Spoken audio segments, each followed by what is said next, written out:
নমস্কার বন্ধুরা, welcome back to my channel. আশা করি আপনারা সকলে ভালো আছেন। আমি আজ একটা ফ্লাওয়ার্স বানিয়ে নিয়েছি।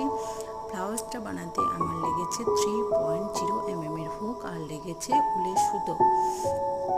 আমি এখানে পিঙ্ক কালার নিয়ে নিয়েছি, ডিপ পিঙ্ক। আপনারা চাইলে অপশনালি কালারটা।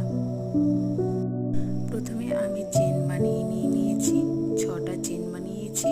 তারপরে সেই চেনটা দিয়ে আমি ছোট্ট একটা রিং বানিয়ে নিয়েছি। আর রিংয়ের ওপরে আমি 3টে